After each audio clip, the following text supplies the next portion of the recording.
দুই নম্বর, রাসূল আকরাম সাল্লাল্লাহু আলাইহি ওয়াসাল্লাম ইলমে গায়েব জানতেন কিনা? এটা তো পুরাতন প্রশ্ন না, এগুলো উত্তর অনেক জায়গায় দিছি।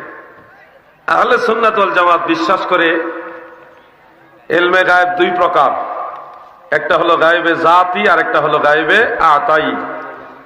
গায়েবে জাতি এটা একমাত্র আল্লাহ তাআলাই জানে, আর কেউ জানে না, এটা আল্লাহর খাস ইলম মুবারক। আর দয়াল নবীজির ইলমটাও গায়েব, কিন্তু সেটা গায়েবে আতাই, আল্লাহর দানকৃত, ওটাও গায়েব, তবে এটা আল্লাহর অংশ না, আল্লাহর দানকৃত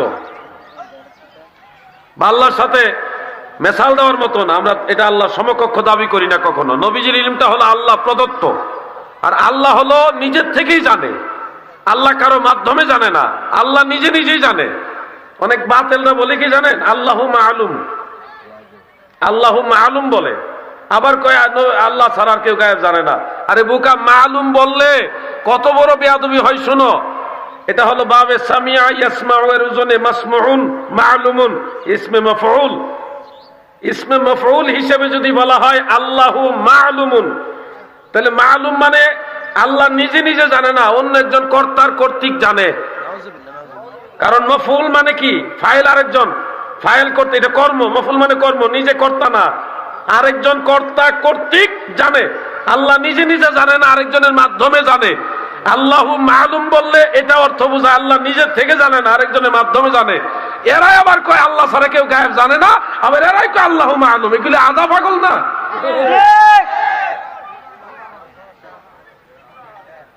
আল্লাহর ব্যাপারে আল্লাহু মালুম হবে না, আল্লাহর ব্যাপারে হবে আল্লাহু আ'লামু, ইসমে তাফজিল আসবে। আ'লামু, আল্লাহই সর্বোচ্চ জ্ঞানী, আল্লাহ সর্বজ্ঞ, তিনি সব ভালো জানেন। আল্লাহ আরেকজনের মাধ্যমে জানে না, আল্লাহ নিজে থেকেই জানে।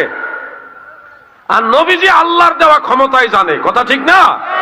এই হলো ব্যবধান। শিরকের এখানে কিছুই নাই, অযথাই মনের মধ্যে রাগ পুষতেছেন।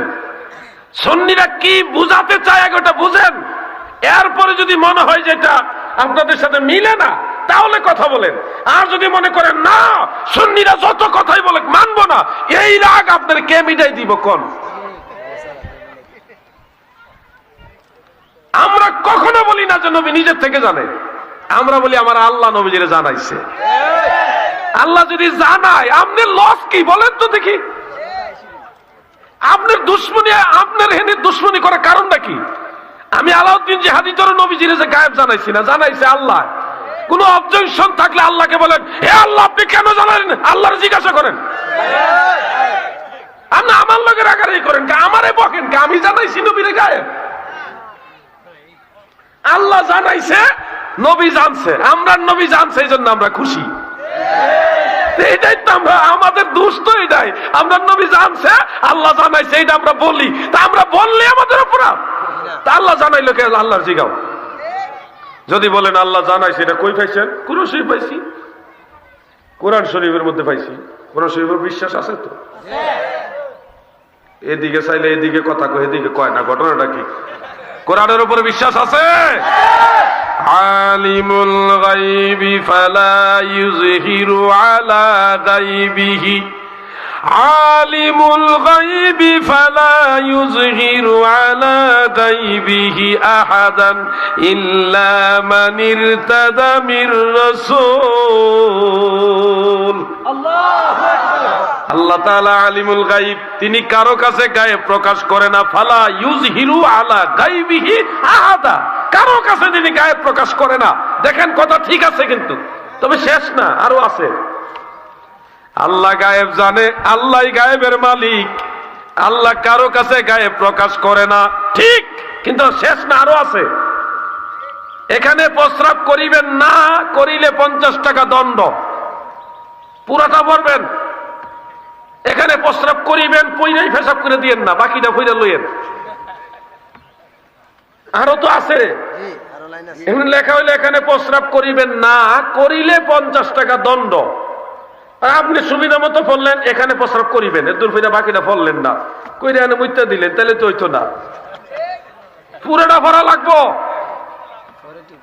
আলিমুল গায়বি ফালা ইউযহিরু আলা গায়বিহি আহাদা ইল্লা মান ইরতাদা মির রাসূল।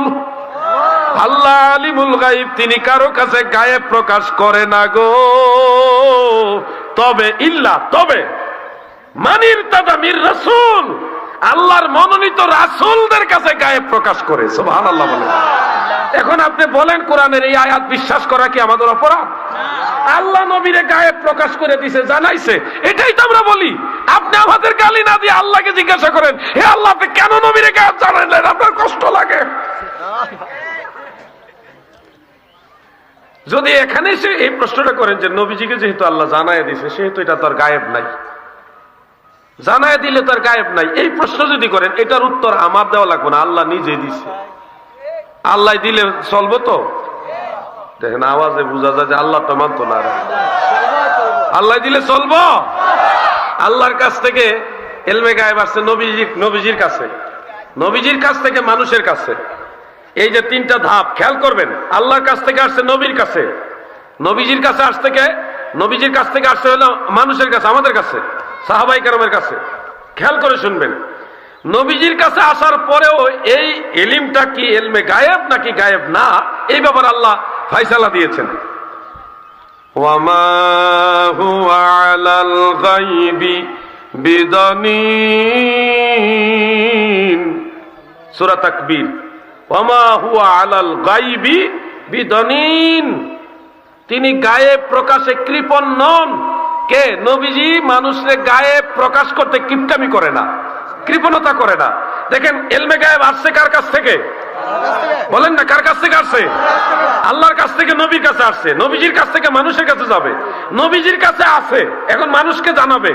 এই নবীজির কাছে ইলমটা আছে, এরপরেও নবীজি কিন্তু আল্লাহই জানাইছে, এরপর আল্লাহ বলতেছে না গায়েব। ওয়ামা হুয়া আলাল গায়বি বিদানিন, গায়েব মানুষকে জানাইতে আমার হাবিব কৃপণতা করে না। তাহলে আল্লাহ নিজে বলতেছেন, আমি আল্লাহ ইলমে গায়েব জানি, আমি গায়েবের মালিক, নবীজির কাছে সেই গায়েব প্রকাশ করছি, নবীজি মানুষের জানায়, তারপর আল্লাহ বলতেছে না গায়েব। এখন আপনি বলেন আল্লাহ কি মিছা কথা কইছেনি? গায়েবের সংজ্ঞাটাই ওনারা বুঝে না। এরা মনে করে গায়েব মনে আলাদা একটা কিছু, যেটা আল্লাহর কাছে ছাড়া আর কোথাও পাওয়া যায় না। আরে ভাই, আন্দাজে ধারণা করে নেওয়া ঠিক না। গায়েব হলো মা গাবা আনিল হিস্সা, মা গাবা আনিল হিস্সা, কেউ কেউ বলছে আনিল হিস্সা ওয়াল আকল। পঞ্চ ইন্দ্রিয়ের বাইরে যা কিছু আছে তাকে বলা হয় গায়েব। পঞ্চ ইন্দ্রিয় মানে কি? জিহ্বা একটা, চোখ একটা, কয়টা হইল? নাক একটা, কয়টা হইল? কান একটা, কয়টা হইল? চারটা। আর এই যে ত্বক, এই যে ত্বক, ঠান্ডা গরম যে অনুভব করেন, যে চামড়াটার উপর ত্বক, এটা হলো একটা, কয়টা হলো? এই পাঁচটা ইন্দ্রিয়কে বলা হয় পঞ্চ ইন্দ্রিয় আর কি। এই পঞ্চ ইন্দ্রিয়ের বাইরে যা কিছু আছে এটাকে বলা হয় গায়েব।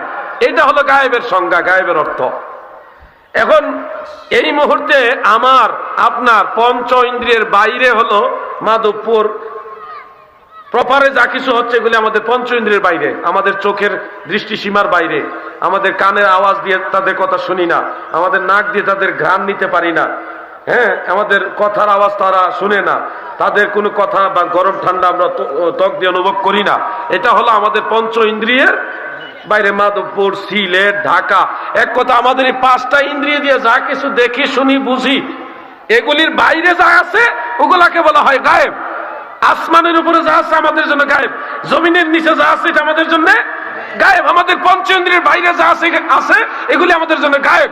আমার নবীজি বলেন যে গোটা দুনিয়াটা কাদ রাফা লিয়াদ দুনিয়া, আল্লাহ নিজে এই দুনিয়াটা আমার সামনে তুলে ধরে রাখছে। সুবহানাল্লাহ। ফাআনা আনজুরু ইলাইহা, আনজুরু মানে এটা হলো মুজারে এবং ওয়াহিদে মুতাকাল্লিম। নাজারা ইয়ানজুরু নাজরান, এই গর্দান যারা পড়েছেন, ইয়ানজুরু ইয়ানজুরান ইয়ানজুরুনা তানজুরু তানজুরান ইয়ানজুরনা, এই গর্দান পড়ে দেখবেন ওয়াহিদে মুতাকাল্লিম মুজারে যেটা, এটা হলো আনজুরু, আর জমা মুতাকাল্লিম হলো নানজুরু। একজন ব্যক্তি বর্তমানেও দেখে, ভবিষ্যতে দেখতে থাকবে, এটাকে বলা হয় আনজুরু। নবীজি বলেন ফানা আনজুরু, আমি বর্তমানেও দেখি, ভবিষ্যতেও দেখব। এই যে ফানা আনজুরু ইলাইহা, এই দুনিয়ার কোথায় কি হয় না হয় আমি মদিনাওয়ালা আমার হাতের তালুর মতো সব দেখি। এখন আপনি বলেন গায়েব, যে আপনি বলতেছেন গায়েব গায়েব, গোটা দুনিয়াটাই নবীর কাছে আল্লাহ হাজির করে দিছে, আপনি গায়েব পাইবেন কই? হ্যাঁ, গায়েবে জাতি যে বিদ্যাটা সেটা আল্লাহর জন্য খাস। গায়েবে আতাই আমার আল্লাহ আমার নবীকে দিছে, কদ্দুর দিছে এটা আল্লাহ ছাড়া আর কেউ জানে না। এটা সীমানা আপনারা আমরা দিতে পারবো? কথা কন নাকি, দিতে পারবেন? কতটুকু দিছে আমি একটু ইশারায় বুঝাই। আল্লাহ তাআলা বলেন ওয়া আনজালাল্লাহু আলাইকাল কিতাবা ওয়াল হিকমা ওয়া আল্লামাকা মা লাম তাকুন তা'লাম ওয়া কানা ফাদলুল্লাহি আলাইকা আযীমা। আল্লাহ তাআলা আপনার উপরে কিতাব নাজিল করেছেন, হিকমত দান করেছেন, ওয়া আল্লামাকা আপনাকে শিক্ষা দিয়েছেন, মা লাম তাকুন তা'লাম যা কিছু আপনার অজানা সব শিক্ষা দিয়েছেন, ওয়া কানা ফাদলুল্লাহি আলাইকা আযীমা। আল্লাহর যে ফজল, মেহেরবানি, করুণা, দয়া এটা আপনার উপরে যা রয়েছে এটা আজিম, বিশাল, মহান, অনেক বড়। নবীজিকে আল্লাহ জানাইছেন যা কিছু অজানা। তাফসীরে জালালাইনে দেখতেছে ওয়া আল্লামাকা মা লাম তাকুন তা'লামের তাফসীরে লিখতেছে মিনাল আহকাম ওয়াল গায়ব, আহকাম এবং গায়েবের যা অজানা ছিল আল্লাহ নিজে আমার নবীরে সব জানাই দিয়েছে। সুবহানাল্লাহ। এখন আপনি এখানে হিংসা করছেন কেন বলেন? আপনার লাভটা কি এখানে? আপনি হিংসা করছেন কেন? আল্লাহর নবীর ইলম মুবারককে ইন্ডিকেট করে আল্লাহ বলেছেন ওয়া কানা ফাদলুল্লাহি আলাইকা আযীমা। আযীম মানে কি? বিশাল বড়। আল্লাহ যেটাকে বড় বলে এটা কেমন বড়? কথা বুঝতেছেন? এই যুবকরা এদিকে তাকাও, ওয়াজ মজা লাগে না? জি অবশ্যই। আমি তো আর কাহিনী জানি না, আইতাছে তাই হিসাব সব মিলাই কইব। বন্ধুরে কয়ে ডাক দিলে পাগল হয়ে যাবা। আমি তো আর এত পারি না, আমার তো বোম বাস্টিং মার্কা গলা।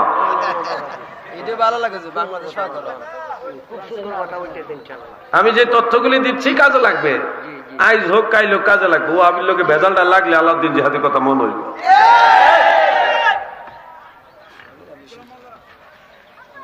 দাদু ভাই আমার, আল্লাহ তাআলা নবীজির ইলম মুবারককে ইন্ডিকেট করে বলেন ওয়া কানা ফাদলুল্লাহি আলাইকা আযীমা। নবীজির জ্ঞানকে আল্লাহ বলেন আযীম, আর আমরার সবার জ্ঞানকে আল্লাহ বলতেছেন ওয়া মা উতিতুম মিনাল ইলমি ইল্লা কালিলা। তোমাদেরকে আমি সামান্য ইলম ছাড়া কিছুই দেই নাই। আমাদের সব মানুষের ইলম আল্লাহ বলে কালিল, সামান্য, অল্প। শুধুমাত্র দয়াল নবীজির ইলম মুবারককে আল্লাহ বলেন আযীম, বিশাল, বড়। এই যে দুইটা আয়াতের পৃথিবীর সমস্ত জ্ঞানী গুণী বৈজ্ঞানিক সায়েন্টিস্ট সবার ইলম হলো আল্লাহর কাছে অল্প, আর শুধুমাত্র নবীজির ইলমকে আমার আল্লাহ বলেছেন আযীম, বড়, বিশাল, বড়, মহান। তাহলে বোঝা যাচ্ছে পৃথিবীর সব মানুষের জ্ঞান হলো চায়ের চামচের মতো, আমার দয়াল নবীজির জ্ঞান মুবারক হলো প্রশান্ত মহাসাগর, আটলান্টিক মহাসাগরের চাইতে বড়। চায়ের চামচ দিয়ে যেমনি ভাবে প্রশান্ত মহাসাগর, আটলান্টিক মহাসাগর, ভারত মহাসাগর, এই বড় বড় মহাসাগরের পানি চায়ের চামচ দিয়ে মেপে যেমনি ভাবে শেষ করা সম্ভব না, দুনিয়ার সব মানুষের জ্ঞান দিয়া আমার দয়াল নবীজির জ্ঞানকে মাপ দেওয়াও সম্ভব না। এটা হলো কোরআন, হাদিস না, সরাসরি কোরআন থেকে বললাম। তুমি নবীর জ্ঞান লেটা না হেসরা করা করে তোমার কি হয়েছে? নবী জানলে কইলে তোমার জ্বালা উঠে যায়। কি রে ভাই তোর কি হয়েছে কসেন দেখি, তোর এত অসুবিধাটা কি জন্য আমার ক দেখি।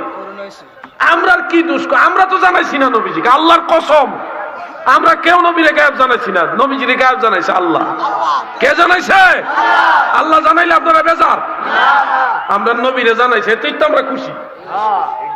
আমরা নবী, সব নবীর আরো নবী, রাসূলদেরও নবী, ফেরেশতাদেরও নবী, আরশ কুরসি লৌহ কলমের নবী, কুল কায়নাতের নবী। আল্লাহ বলে আমার নবী। সুবহানাল্লাহ। এই বিশ্ব জুড়ে ঘুরে, এই সারা জাহান ঘুরে, যার জোড়া পাবে না আমার নবীর মতো আর নবী পাবে না।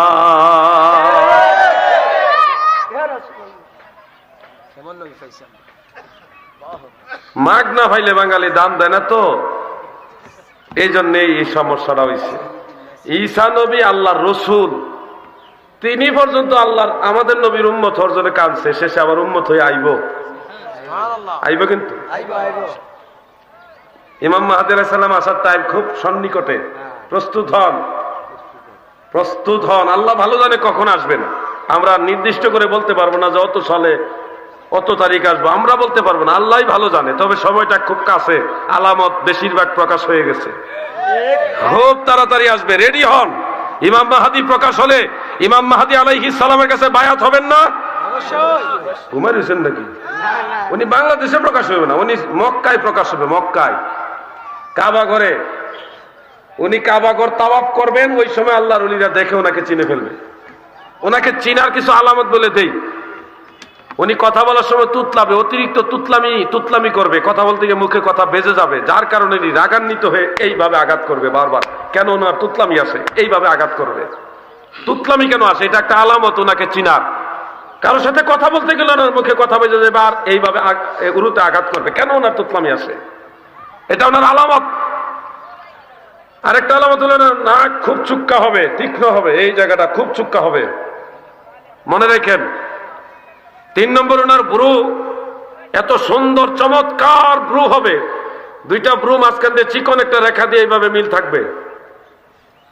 4 নম্বরে, ওনার কানের মাঝখানে এখানে সামান্য চুল থাকবে। 5 নম্বর, ওনার কাঁধ খুব উঁচা হবে, এইভাবে খুব উঁচা হবে, স্কন্ধ খুব তীক্ষ্ণ উঁচা হবে। 6 নম্বর, ওনার হাত স্বাভাবিক হাতের তুলনায় একটু বেশি লম্বা হবে। 7 নম্বরে, উনি যখন কোথাও দাঁড়াবেন উনাকেই সবার চাইতে বেশি লম্বা দেখা যাবে, উনার চাইতে লম্বা মানুষ পাওয়া যাবে না। 8 নম্বরে, উনি যখন হাঁটবেন উনার সাথে হেঁটে কেউ পারবে না, যত বড় হাঁটার পালোয়ান হোক, ইমাম মাহদী আলাইহিস সালামের সাথে হেঁটে কেউ পারবে না।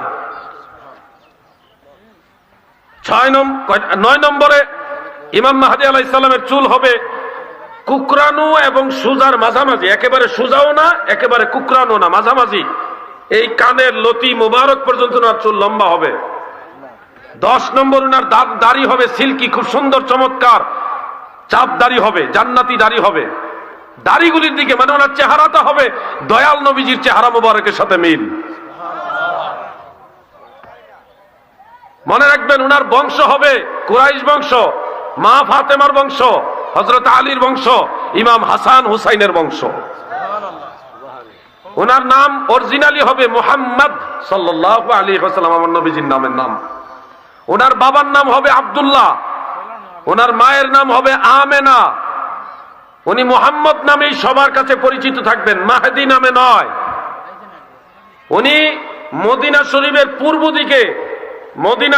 পূর্ব দিকে পাহাড় পর্বত বেষ্টিত বিচ্ছিন্ন একটা এলাকার মধ্যে বসবাস করতেছেন, যে এলাকার সাথে আধুনিক দুনিয়ার কোনো যোগাযোগ নাই। ওনার